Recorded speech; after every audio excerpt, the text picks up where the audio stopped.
여러분 안녕하세요. 모의고사 해설 강의입니다. 이번 시간에는 아카 모의고사 6회 해설 강의 진행해 보도록 하겠습니다. 32번 문제 보도록 할게요. 전파 속도에 대한 설명으로 옳은 것을 물어보고 있습니다. 전파 속도는 매질의 종류와 직접적으로 연관이 있죠. 1번 틀렸고요. 주파수와 전파 속도는 관계가 없습니다. 이거 주의하셔야 돼요. 주파수가 높다고 해서 전파 속도가 빨라지는 것은 전혀 관계없는 보기입니다. 3번 전파 속도는 고체, 액체, 기체 순서다. 정답 3번이네요. 단단할수록 속도가 빨라지게 돼요. 연부 조직의 평균 전파 속도는 1540이죠. 5번 매질의 경도가 작을수록 전파 속도가 빠르다. 반대되는 개념이죠. 경도가 클수록 전파 속도가 빠르기 때문에 5번 틀린 보기입니다. 정답 3번 체크하고 넘어가도록 할게요. 다음 문제 보겠습니다. 주파수를 증가시켰을 때 나타나는 현상으로 옳은 것을 물어보고 있어요. 기본적인 개념이죠. 주파수를 증가시키면 분해능이 개선되면서 화질이 좋아지게 됩니다. 정답 2번 선택하고 넘어가 보도록 할게요. 다음 문제 보겠습니다. 높은 Q인자의 특성으로 옳은 것을 물어보고 있어요. 음의 지속성이 짧고 SPL이 짧은 것은 로우 Q와 연관되는 키워드입니다. 이런 식으로 수신되는 시간이 더욱더 긴 특징이 있게 되죠. 그리고 또한 주파수 대역폭이 넓은 것 또한 로우 Q의 특징으로 보시면 되겠습니다. 따라서 1번과 2번, 그리고 3번, 4번의 보기들은 이 로우 Q와 연관되는 내용이라고 보시면 될 것 같고요. 문제에서는 높은 Q인자에 대한 특징을 물어봤기 때문에 정답 5번 선택하시면 되겠습니다. 음파가 끊기지 않고 계속 나가는 형태가 연속파 도플러와 연관이 있겠고요. 이런 부분들은 높은 Q인자와 연관이 있다라고도 보시면 되겠습니다. 다음 문제 보겠습니다. 초음파 검사에서 탐촉자를 360도 회전해서 주위의 장기를 영상하는 스캔번을 물어보고 있어요. 우선은 이러한 표현 나오게 되면 길게 생긴 프로브를 몸속에 삽입을 해서 검사하는 것과 연관되는 내용이라고 보시면 되겠습니다. 직장 쪽을 통해서 검사하는 트랜스 렉탈 검사도 있고요. 또는 바자이날 쪽을 검사하는 트랜스 바자이날 검사도 있습니다. 또 어떤 검사든 간에 이 몸속으로 탐촉자를 넣어서 검사하는 게 탐촉자를 360도 회전하는 것과 연관되는 내용이라고 보시면 돼요. 이러한 스캔 방법은 4번에 있는 레디알 스캔 방법과 연관이 있다는 점도 봐주시면 되겠습니다. 다시 한번 포인트를 정리해 볼게요. 우리 몸 쪽으로 탐촉자를 삽입해서 검사하는 것을 인트라케비티 스캔이라고 합니다. 다음 두 번째로는 탐촉자를 360도 회전할 수 있다. 이러한 포인트들이 연관되는 개념들이고요.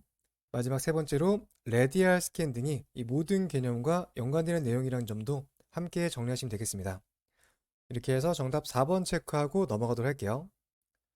36번 문제 보겠습니다. 초음파의 굴절 현상의 특성과 연관된 인공물을 물어보고 있어요. 우선은 기본적으로 굴절과 연관된 대표적 현상들은 라테랄 쉐도잉이 있었죠. 또는 엣지 쉐도잉도 같은 표현이라고 보시면 되겠습니다. 네, 그런데 보기에서는 여기에 대한 내용들이 없어서 다른 정답을 찾아봐야 되는데요. 이 굴절 현상과 연관되는 또 하나의 인공물은 2번에 있는 렌즈 효과를 정답으로 보시면 되겠습니다. 네, 해설지를 보게 되면 이 렌즈 효과에 대해서 쭉 설명이 되어져 있는데요. 제 생각에는 이 설명만 보고는 정확히 어떤 효과인지 좀 이해하기 어려울 거라고 생각이 돼요.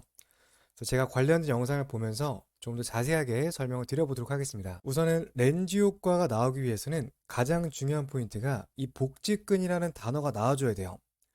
앞서 설명드렸던 굴절 효과도 연관이 있지만 더욱더 직접적인 키워드는 이 복직근이라는 특정 단어가 언급이 돼야 됩니다.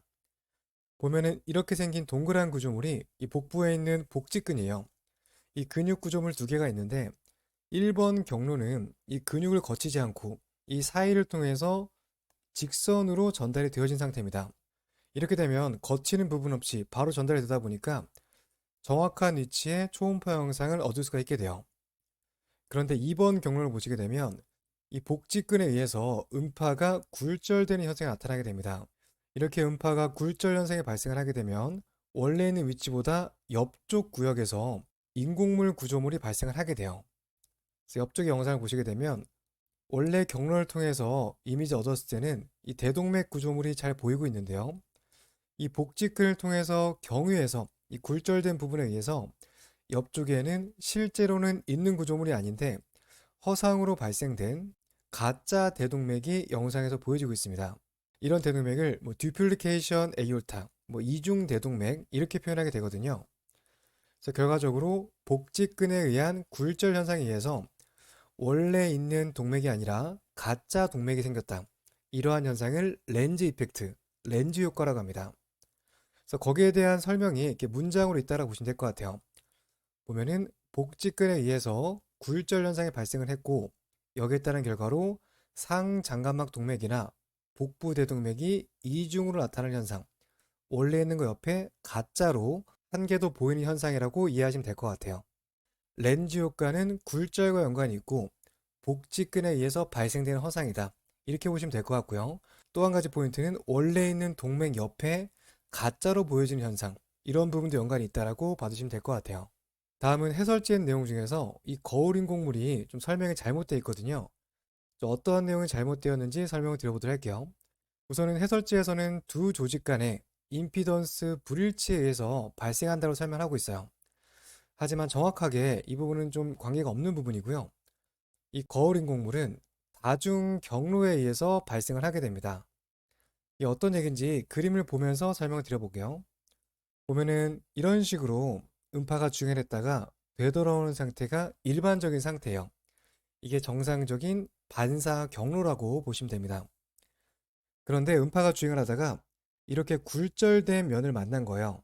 그러면 이 굴절된 면을 만난 일부분은 이 둥그스름한 면을 따라서 원래는 일로 돌아와야 되는데 이쪽 방향으로 반사가 이루어지게 됩니다. 그래서 첫 번째 포인트는 굴곡진 면을 만난다. 이게 첫 번째 포인트라고 보시면 되겠습니다. 그래서 첫 번째 반사체 굴곡진 면을 만나서 음파가 한번 꺾여졌는데 이 두 번째 반사체를 한 번 더 만나게 된 거예요. 그러면 여기로 만났다가 되돌아오는 경로로 새롭게 경로가 만들어지게 됩니다. 그러면 반사의 개수 따져보자면 여기서 한 번 반사가 일어났고 이걸 만나면서 두 번 반사가 일어났잖아요. 그래서 이런 식으로 반사가 여러 차례 일어났기 때문에 다중 경로 반사라고 표현하게 됩니다. 결과적으로 거울 인공물은 여러 번 반사에 의해서 다중 경로 반사에 의해서 발생됐다. 이게 더욱더 맞는 표현이라고 보시면 될 것 같아요. 그러면 이 다중 경로에 의해서 음파가 돌아오게 되면 어떠한 결과가 연결되는지 설명드려보도록 할게요. 자, 처음에 이렇게 해서 한번 돌아가는 것은 음파가 갔다가 돌아오는 시간이 그리 길지 않습니다. 하지만 여기서 한번 반사가 일어나고 두 번째 반사체를 만나고 이렇게 돌아오게 되면 음파가 돌아오는 시간이 원래보다 길어지게 돼요. 그러면 초음파 장비에서는 갔다가 돌아오는 시간이 길어지게 되니까 이 반사체가 원래 있는 위치보다 더욱더 깊은 곳에 있는 것으로 잘못 인식을 하게 됩니다. 이렇게 깊은 곳에 있어야지만 갔다가 돌아오는 시간이 길어지게 되잖아요. 그래서 이렇게 반사가 많이 일어난 것을 깊은 곳에 있는 것으로 잘못 착각하게 되면서 초음파 영상에서는 깊은 곳에 반사체가 나타나는 이러한 인공물이 발생을 하게 돼요. 결과적으로 두 가지 포인트를 정리해 보자면 거울 인공물은 여러 번 반사해서 발생이 되고요. 그리고 장비에서는 깊은 곳에 있는 것으로 인지를 하게 됩니다. 그래서 원래 위치보다 깊은 곳에 있는 모습으로 보여지는 게 거울 인공물의 특징이에요. 그래서 이 두 가지 포인트, 거울 인공물은 여러 번의 반사에서 발생을 하게 되고 장비에서는 깊은 곳에 있는 것으로 인식한다. 이 두 가지 포인트를 잘 봐두시면 되겠습니다. 해설지에 설명하고 있는 임피던스 불일치라는 표현보다는 또 이러한 부분들이 더욱더 연관이 있다라고 봐두시면 되겠습니다. 넘어가서 다음 문제 보도록 할게요. 초음파의 영상 표시 방법 중에서 혈류의 방향과 속도를 컬러 영상으로 나타내는 모드는 정답 4번이죠. 컬러 플로우 매핑 모드 4번 정답으로 보시면 되겠습니다. 다음 문제 보겠습니다. 이 문제도 간단한 내용이죠. 혈류의 방향과 속도 정보를 알 수 없지만 미세한 혈류를 검출하는 데 유용한 표시 방법은 정답 5번 파워 도플러를 정답으로 보시면 되겠습니다. 다음 문제 보겠습니다. 콩팥 초음파 검사에서 단순 낭종의 초음파적 특징을 물어보고 있어요. 이 단순 낭종 같은 경우는 낭종벽이 굉장히 얇게 구성이 되어져 있어서요. 1번은 틀린 내용이고요. 후방 음영 증강을 동반한다. 2번을 정답으로 보시면 되겠습니다. 음양음영은 강하게 나타나지 않고요. 약하게 나타나는 특징이 있고요. 다음 낭종의 내부는 고에코가 아니라 무에코로 보여지게 됩니다. 5번 삼각형, 직사각형이 아니라 둥근 형태로 보여지게 되죠. 정답 2번 선택해 보시면 되겠습니다. 넘어가서 다음 문제 보겠습니다. 이전 모의고사에서 풀어봤던 문제라서요. 정답 바로 찾아보도록 할게요.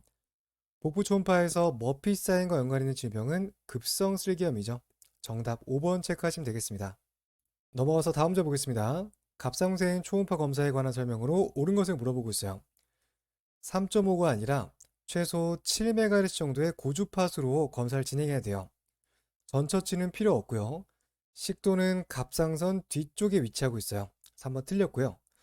갑상선은 근육보다 밝게 보인다. 정답 4번이네요. 5번 부갑상샘은 밝은 해코드로 언제나 잘 보여진다. 틀린 내용이고요. 일반적으로 이제 갑상선 초음파 검사를 진행할 때 부갑상선이 정상인 경우에는 초음파상에서 보여지지 않는 게 정상이에요. 만약 갑상선 초음파 검사하고 있는데 부갑상선이 보인다. 초음파 영상에서 보이는 것만으로도 비정상이라고 보시면 되겠습니다. 다시 한번 부갑상선은 정상일 때 보이지 않는다라고 기억을 해두시면 되겠습니다. 넘어가서 다음 주 보겠습니다. 스펙트럴 도플러 검사에서 인공물을 개선하기 위한 방법으로 옳은 것을 물어보고 있어요. 여러 번 강조드렸던 내용이라서 정답 체크하고 넘어가도록 할게요. 정답은 4번 펄스 반복 주파수. PRF를 증가시키면 에일리어싱을 개선할 수 있겠습니다. 인공물 개선하는 문제 지금 모의고사 해설에서 굉장히 여러 번 강조를 드렸는데요. 여러 차례 출제가 된 걸로 봐서는 올해 국가고시에 이 문제가 꼭 나올 것 같거든요. 그래서 여기에 대한 부분들은 반드시 정리가 필요하다라고 다시 한번 강조드리겠습니다. 다음 실기 문제 보겠습니다. 영상을 얻기 위한 스캔 방법 물어보고 있어요. 간단한 내용이죠. 간 초음파 영상이고요. 이 영상은 롱디튜디널 스캔, 세로면 스캔으로 얻은 영상이에요. 1번 체크하고 넘어가 보도록 하겠습니다. 다음 문제 보겠습니다. 영상에 관한 설명으로 옳은 것을 물어보고 있고요. 이 영상은 쓸개 초음파 영상이에요. 1번 엎드린 자세가 아니라 바로 누운 자세가 좋고요. 금식이 필요합니다. 정답은 3번인데요. 화살표한 부분은 하트만낭이다. 이 부분이 해부학적으로 하트만낭 위치라서 정답 3번 체크하시면 되겠습니다. 고주파수가 아니라 저주파수로 검사해야 되고요. 오른쪽 간엽에 낭종이 보이는 것이 아니라 이거는 쓸개 초음파 영상이죠. 정답 3번 체크하시면 되겠습니다. 참고 영상 보도록 할게요. 지금 보시면 해부학적으로 봤을 때 아래쪽으로 퍼져 있는 부분이 담낭의 푼두스 저부 부분이고요.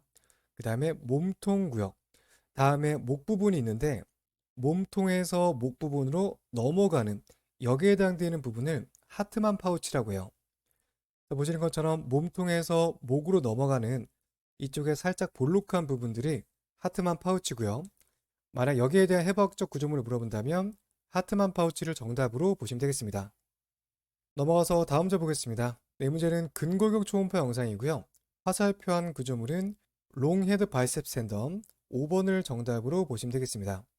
이 근골격 초음파 영상, MSK 초음파 관련된 부분들도 여러 번 강조가 되고 있거든요. 또 국가고시 문제에도 충분히 나올 수 있는 패턴이어서 여기에 대한 준비도 좀 필요하다라고 생각이 되어집니다. 따라서 근골격 초음파, 여기에 대한 공부가 필요하신 분들께서는 특강 영상 참고해 주시면 되겠습니다. 넘어가서 다음 문제 보겠습니다. 이 문제는 좀 애매한 부분이 있어서요. 좀 설명을 좀 드려보도록 할게요. 화살표한 부분의 해부학적 명칭을 물어보고 있는데 해설지에서는 이제 콩팥 정맥, 레날 베인이다라고 설명을 하고 있습니다. 하지만 이 영상만 가지고 이게 정맥인지 동맥인지 좀 명확하게 구분하기가 좀 어렵거든요. 그래서 정답이 3번이 될 가능성도 있어서 만약 국가고시 문제로 출제가 된다면은 1번과 3번 중복 정답으로 이의제기가 가능한 문제라고 설명드릴 수 있을 것 같아요. 그러면 어떠한 부분 때문에 조금 애매한 부분들이 있는지 영상과 함께 추가 설명 드려보도록 하겠습니다. 네, 지금 보시는 영상이 신장 쪽으로 들어가는 대표적인 두 개의 혈관에 컬러 도프를 적용한 모습이에요. 보면 위쪽에 있는 혈관이 레날 베인, 신장 정맥이고요. 아래쪽에 있는 혈관이 레날 아테리, 신장 동맥이에요. 이 두 가지 혈관들 위치 관계를 봤을 때 위쪽에 있는 부분이 정맥이고 아래쪽이 동맥 구조물입니다. 그래서 일반적으로는 이러한 위치 관계를 통해서 동맥과 정맥을 구분하기도 하고요. 또는 컬러 도프를 적용해서 혈류의 방향을 통해서 정맥과 동맥을 구분하기도 해요. 네, 그런데 앞선 영상을 보시면은 이 하나 혈관만 주어져 있어서 어떤 부분을 통해서 정맥과 동맥을 구분해야 될지 구분할 수 있는 단서가 제공되어 있지 않습니다. 이 두 가지를 구분하기 위해서는 아래쪽에 추가적인 혈관이 하나 더 주어져 있던지 아니면 컬러 도플러가 적용이 돼서 이 흐름을 파악할 수 있는지 추가적인 단서가 제공이 되어져야 되거든요. 그런데 하나의 혈관만 주어지고 어떤 건지 물어본다면 이거는 명확하게 구분하기 어렵다라고 설명드릴 수 있겠습니다. 그래서 이 문제는 참고적으로 보시면 될 것 같고요. 만약 영상에 주어진다면 이런 식으로 두 개의 혈관이 동시에 주어질 거예요. 이런 경우에는 위쪽에 있는 게 정맥이고 아래쪽에 있는 게 동맥이다. 이렇게 기억해 두시면 되겠습니다. 넘어가서 다음 문제 보겠습니다. 영상에 스캔법을 물어보고 있어요. 이 영상은 파라스터널 숏 엑스뷰고요. 정답은 5번 선택해 보시면 되겠습니다. 다음 문제 보도록 할게요. 영상을 A에서 B처럼 정상화시키기 위한 방법으로 옳은 것을 물어보고 있습니다. 지금 영상을 봤을 때 반접 현상이 발생하고 있고요. 이 스펙트럼도 반대쪽으로 넘어가 있는 것을 볼 수가 있어요. 이런 경우에는 여러 가지가 필요할 수 있겠지만 이 B 영상을 봤을 때는 스펙트럼의 범위가 40에서 100으로 늘어난 것을 볼 수가 있어요. 이런 경우는 PRF를 증가시켰다라고 볼 수 있겠고요. 다른 말로는 스케일을 증가시켰다고도 설명드릴 수 있겠습니다. 그래서 아래 보기 중에서는 2번을 정답으로 선택해 볼 수 있겠고요. 이 문제는 굉장히 잘 만든 문제라고 생각이 됩니다. 충분히 출제 가능성도 있고 여러 가지를 복합적으로 이해해야지만 풀 수 있는 문제라서요. 이 문제는 꼼꼼하게 잘 체크해 주시면 좋겠습니다.